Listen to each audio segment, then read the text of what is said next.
Alone. What's up? What's up? It's your boy Lonely Lone, and I'm back with another Story Time Friday. You know, we drop them every Friday. You know what I'm saying? And today, on behalf of Juneteenth, and I celebrate for the rest of the last 2 weeks of June. So after the week of Juneteenth and the next week before July kick off, I celebrate it.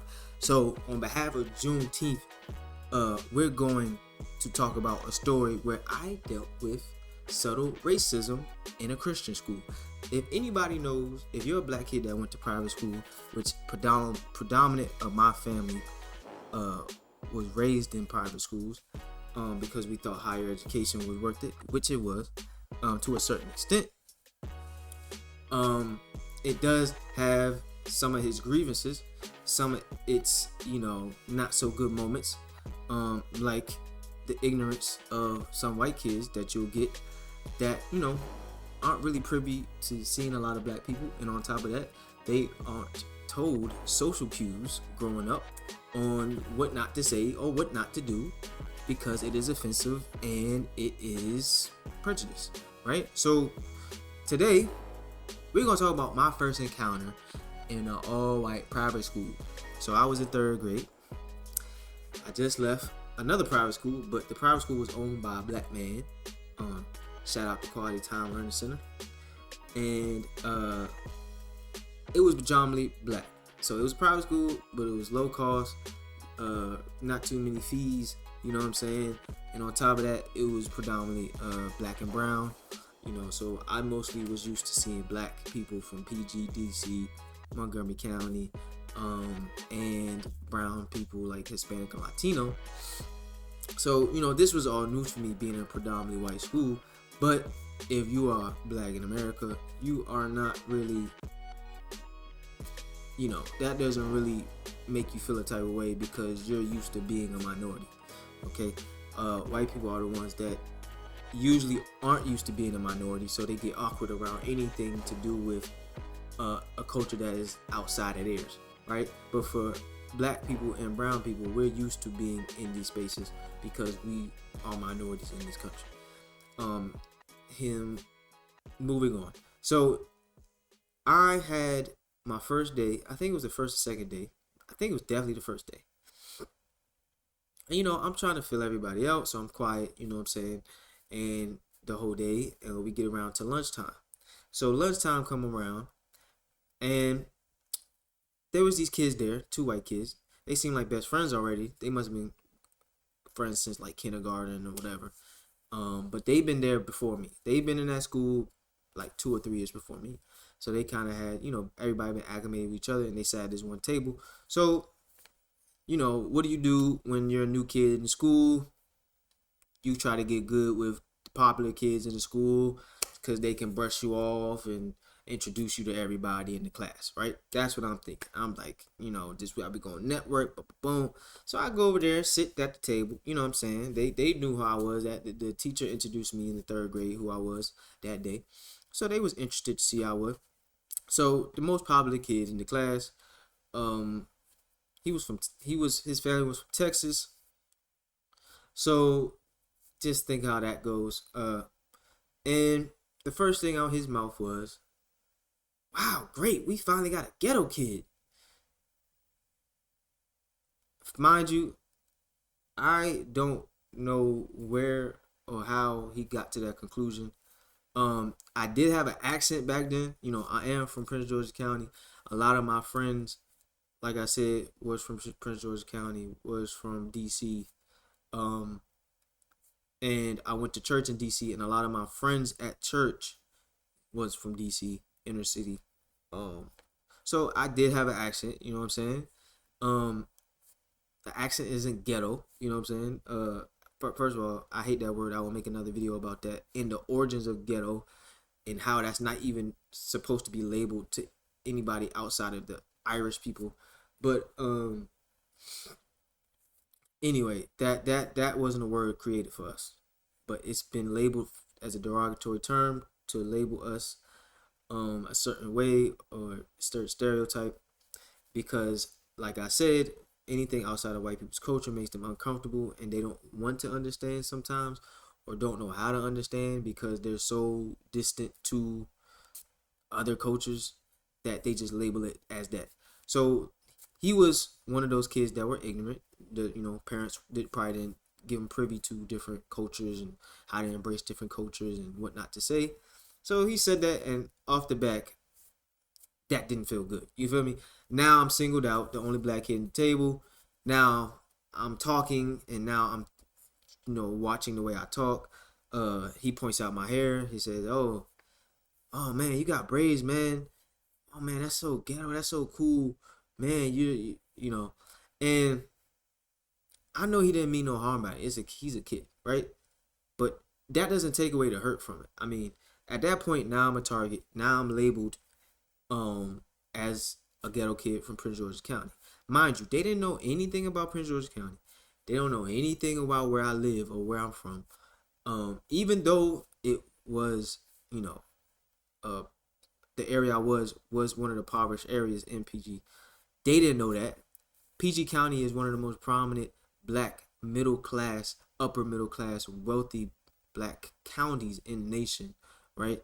So they don't know if I grew up in Bowie or Upper Marlboro or Sheringham, right? So there's no telling. So they're making presumptions. So that was hurtful. You feel me?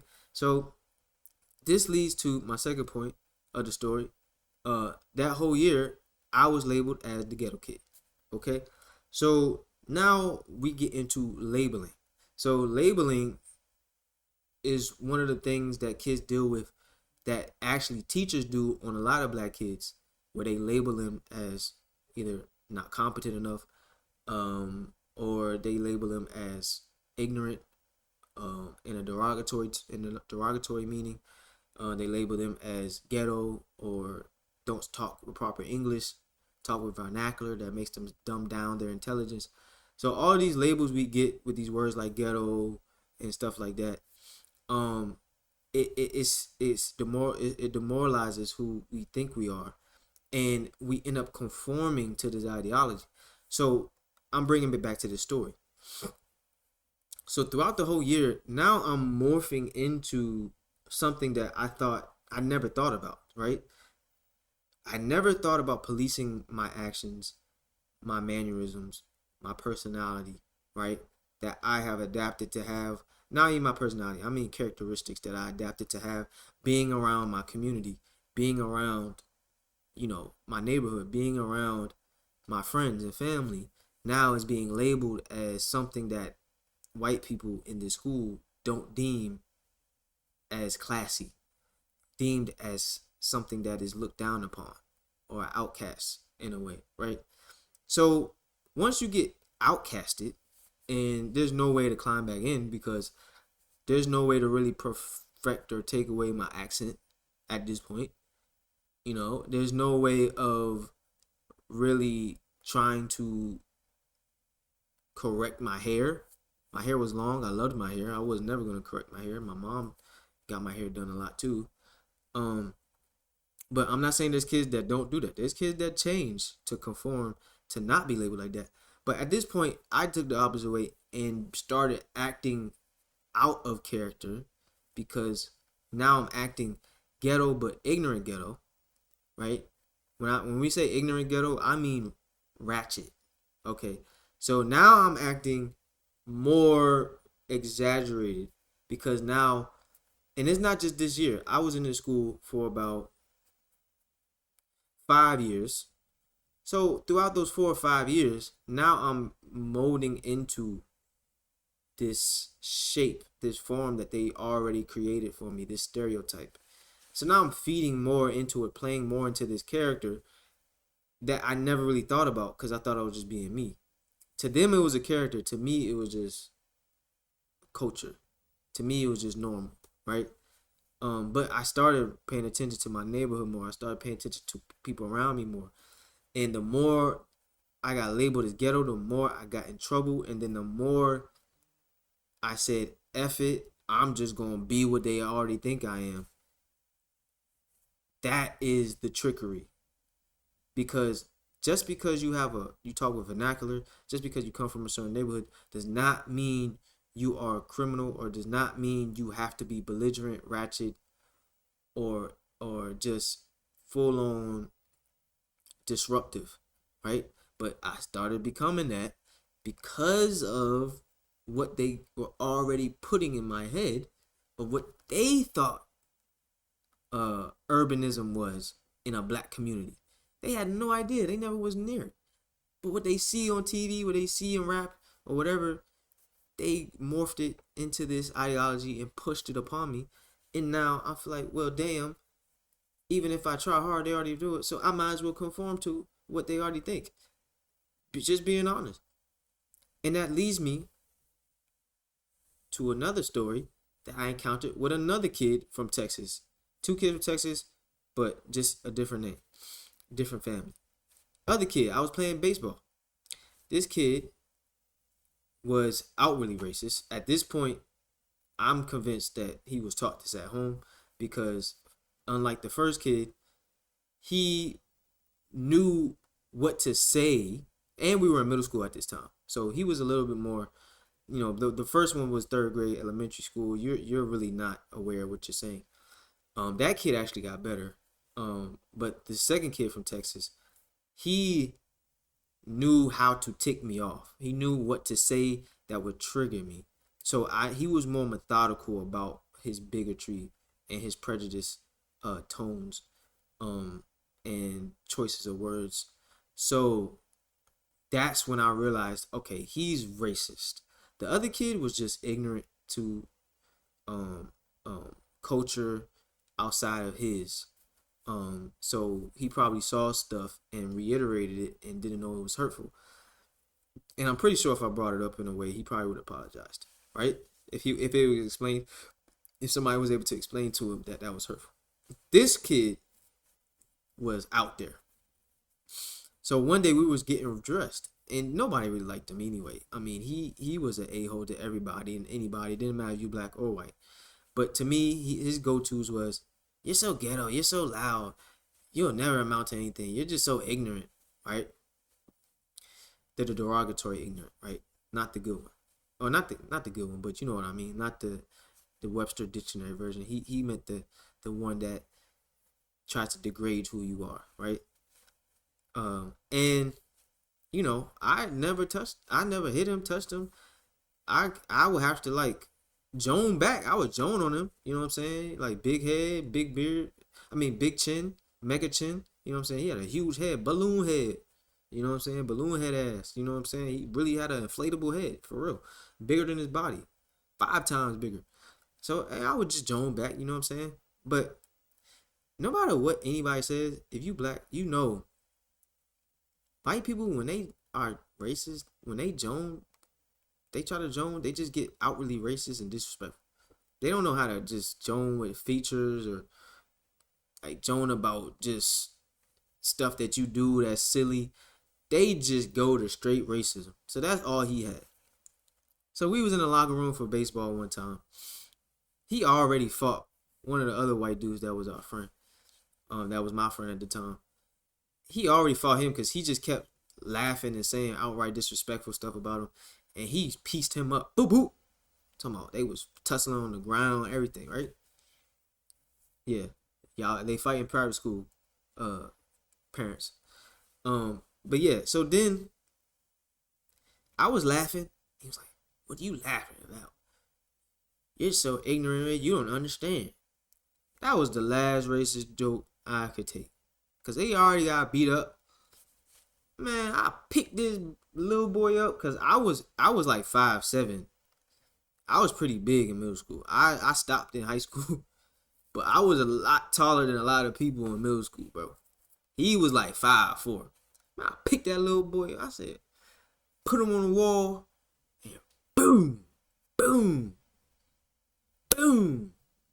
2 to the body and 1 to the chin. And slightly dislocated it. And he had a bruise on his chin. Because I cocked that joint back and bam! He did not fight back. Because he knew better to fight back. It'd have been worse for him. And anyway, while I was doing my Black Power Black Power, Black Panther fist to the face of the white bigotry of America, right? Uh, One thing I do respect about that dude, man, he went back to baseball practice, and that joint welted up. Like it got dislocated, and he popped it back in, bro. It's going bruised. He got a big bruise right here. Coach was like, "What happened to your face? What happened to your face?" He's like, "Oh no, a baseball hit it." I said, "Okay, okay. At least you ain't a snitch. You a part of the K. You part of that K, that triple K. But at least you ain't a snitch. When you do down and dirty, you ain't one of them to you know what I'm saying? Turn around and throw the stone, hide your hand. You feel me? So this is the moral of the story is, man, to black parents especially out there, private school is not protection for a black child. Okay. If you live in a neighborhood that you don't like, which my mom didn't, she didn't want me to go to the public school system. There was a lot of gang activity. There was a lot of, fights, and there was a lot of stuff that I would have got caught up in, right? I know I would have. I had a little temper back then. I get that. But do your research on the school. Get acclimated with the staff there, the teachers, the environment, the culture there. See how they treat black kids at the school. I know, it's not about always about. Yes, it is. We're in America. It's always about race. That's the bottom line.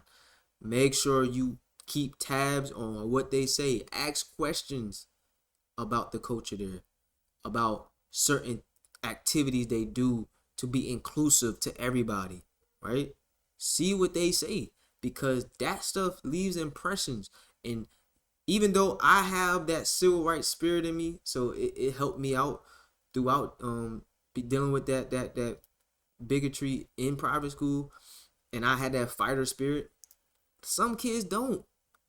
As a fact, most kids will conform to be in the in group, because being in the out group doesn't feel good. I was always in the out group.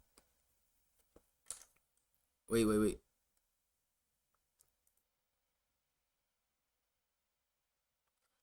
I was always in the out group. So I just got normal to that. That's why my name today is Lone Wolf. I'm used to being in an out group. I'm used to being alone. So not every kid's built like that. Most aren't, actually.